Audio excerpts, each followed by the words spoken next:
Well, greetings and welcome back to the ACS Global Forum podcast.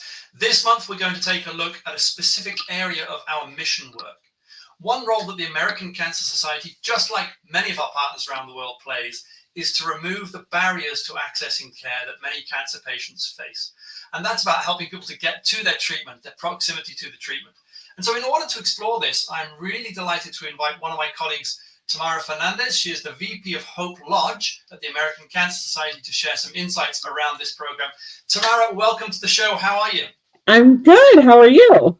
All is good here. Thank you. Tell us a little bit about yourself and your background, even before ACS and you coming to ACS. Yeah, thank you.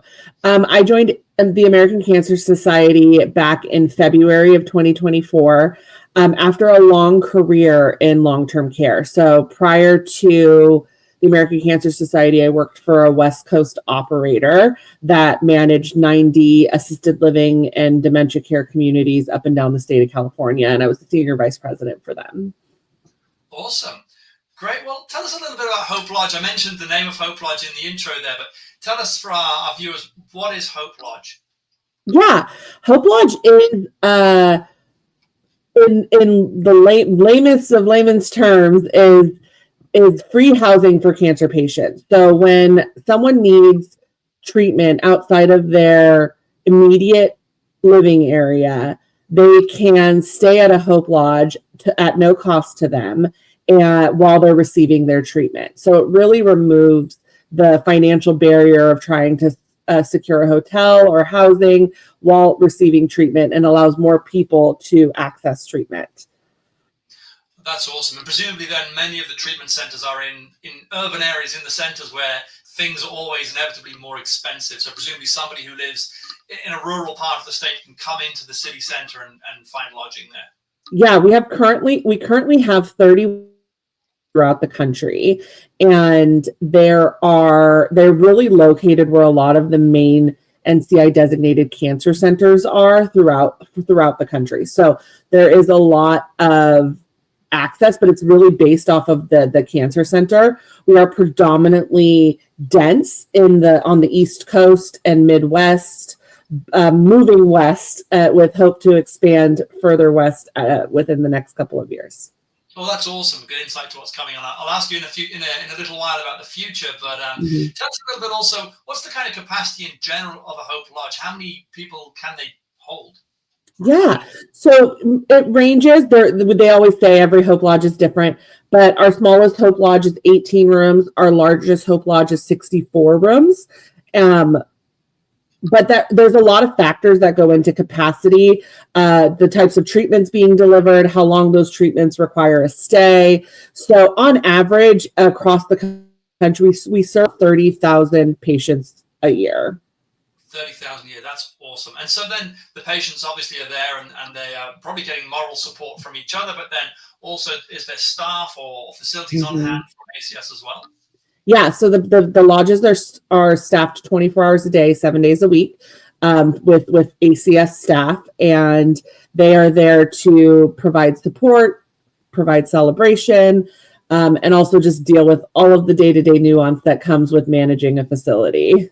For sure. I had the luck to visit Hope Lodge many years ago. It was in Salt Lake City, and I remember there was an open kitchen there, and we were able to cook a dinner for the residents. And so obviously, there's so many facilities and opportunities for people to socialize as well. So it was a good memory that I took away from that visit. So tell us a little bit then also, Hope Lodge, does it have any other crossovers with any other departments or teams within American Cancer Society? Great question. So when it comes to Hope Lodge, the way we visualize Hope Lodge is kind of our mode of delivery for other patient support programs. So while our Hope Lodge is predominantly focused on providing free lodging for cancer patients, there's a lot of other services that you can receive while staying at a Hope Lodge.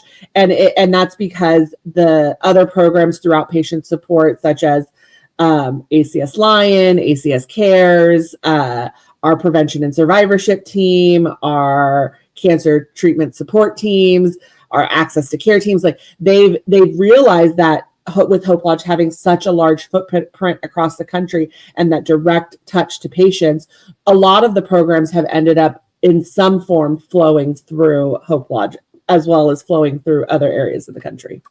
That makes logistical sense, as we're right there with the patients, so we can connect programs. Okay, so taking a different angle then, do you know, is there, does Hope Lodge attract a different type of donor or sponsorship to American Cancer Society than maybe otherwise we would reach? I don't know if that data exists, but it would be interesting to explore.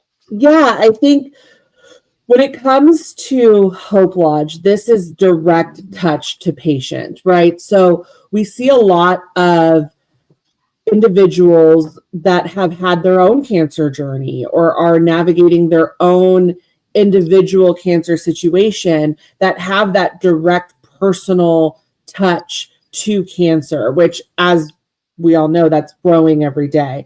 So I do think, there's a lot of donor interest because of that direct impact to the patient. So we see a lot of individual type donors, as well as with the continued expansion in certain areas. And as we start to look at SDOH needs, there's a corporate interest in that access to care area of ACS. So we have our Hope Lodge, we have Road to Recovery, there's all of these other access to care programs. And I think that is becoming a donor focus from a corporate sponsorship area, just because of that everyone's seeing the impact that the lack of access is leading to cancer survivorship. Right, that makes a lot of sense. You're seeing really the need is very clear to a donor, and so you can make that connection. That makes a lot of sense. And so then also a lot of our partners are Relay for Life partners. They host Relay back in their countries, so they might be interested to know, is there any crossover, or do people find their way to Relay from Hope Lodge, or vice versa? Is there connection between those programs? Yeah, a lot of our Hope Lodges partner with their actually, I'd say all of our Hope Lodges partner with their local Relay for Life team, and even some Relay for Life here in the United States. Some of the local teams, their funds go directly to their local Hope Lodge. So it is kind of different in every market, but there are some markets where Relay for Life funds, it goes directly to Hope Lodge operations. Oh, that's awesome. I know donors always love to see their money is spent locally, and it's something that they can actually touch and see in their community. That's wonderful. Okay then, and a little bit about the reach of Hope Lodge. I think earlier you said, was it 30,000 patients are lodged? Yeah, so we have 30 locations throughout the country. We serve on average about 30,000 patients and caregivers a year, and that equates to about 500,000 free nights. So we had, while it's 30,000 patients, I mean, those individuals are usually staying at minimum a week. But we see guests staying sometimes upwards of 2 to 3 months. I mean, it just depends on their treatment schedule. And when you really think of it, you kind of equate that into dollars, it really leads to about $6 million in savings when it comes to comparing to hotel costs. And so, yeah, that's the impact. And we partner with 225 hospitals. So just a kind of little snapshot of the impact there. So there's a lot of great impact coming out of the Hope Lodge. That's awesome. And Jackie, when did Hope Lodge begin? Do you know when? Oh, you're testing me. Oh, I have it. Hold on. No worries. It just occurred to me. 1970. 1970. Wow. So it's a long history. Yeah. It started in Charleston. It was founded by Margot Frudenberg, and she started the first Hope Lodge in Charleston, and as expanded from there, it's now turned into a nationwide program. Well, yeah, it's such an awesome nationwide program. So then let's close on this one. What's the vision? What's the future? What do you see coming down the line in Hope Lodge? Yeah, great question. So right now, as I mentioned earlier, Hope Lodge is free housing for cancer patients across the country. But with that, there is so much opportunity to take this brick and mortar space that we have and expand it to more offerings. So we're really looking into how do we, while we have the guests staying with us, how do we help in other areas of their cancer journey, and really starting to look at integrative health, really starting to look at, certain illiteracies such as food literacy, financial literacy, digital literacy, things that help arm an individual with resources to be able to have a better outcome within their cancer journey. So we're really looking at starting to bring certain programs and services into the lodge that serve that and meet that need. The other thing we're really exploring is knowing we have this brick and mortar space in the community. What can we do for that local community? Right now, it serves guests coming from outside of the community. How do we open that up a little bit to some of those other services that I just mentioned? How do we open that up to be available to the local community? So that's just a sneak peek of what's coming here soon. That's awesome. I love that. Yeah.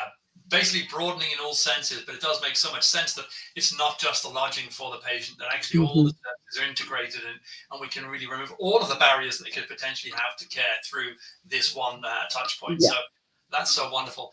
Tamara, thank you so much for joining and giving us the time to explore Hope Lodge with you. We really appreciate it. Of course. Thank you. I appreciate you having me on. Pleasure. We'll connect soon. Take care. Thank you.